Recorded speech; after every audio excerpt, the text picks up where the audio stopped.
In this quick tip, we'll talk about some creative uses of the Oxford SuprEsser. While it is a full-function de-esser, it's also a dynamic compression tool. In part 1 of this 2-part series, we'll try it out on some drums. Here's your basic rhythm section mix, but let's mute out the bass and guitar. To begin with, I'll set it up on a master drum bus, which you can see here. So let's open it up and use it as a compression tool. One of the great things about the SuprEsser is the ability to use the filters and dynamically suppress only certain frequencies. But let's include all the frequencies. By going to this drag handle, I can include the highs and the lows. We'll open up the width to the full 10 octaves, and you can also grab the individual filter handles to include whatever frequencies you choose. So let's use 20 Hz on the bottom and around 13 or 14K in the top.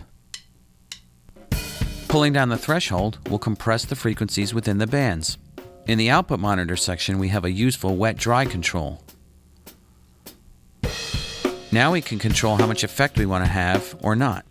In the input monitor section, we have a level trim for plus or minus 12 dBs of gain. We could also push the drums up a little bit. Now that we have the drums compressed in this SuprEsser, I'm going to use another tool, the inflator, to bring some gain back up. At this point, it's just adjustments between the input gain on the inflator and the threshold on the SuprEsser. Now we want to lighten up the threshold on the SuprEsser a little to let more signal through. So we got a good sound happening on the drums. Let's bring in the rest of the rhythm section and check it against the mix. Do some bypassing to see where we're sitting.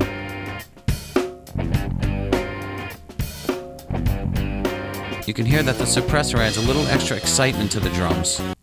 Now another alternative approach would be to take something like the room microphone and treat that separately. So I'll remove it from the drum bus and set it to the main output.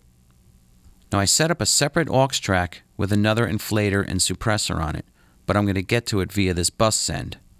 This is kind of a form of parallel compression. I prefer to use a pre-fader send, but you can set it however you like. This allows me to unsolo the room mic and hear the effect alone by pushing up the send. You can hear it's really grabbing that room mic. There's a nice brick wall limiter compression preset I like to start with. Then I'll pull down the threshold and let it do its thing. And since it's clipping over here, I could pull down the level trim. But actually it sounds good either way. Now we can add back in the room mic. And let's listen without it.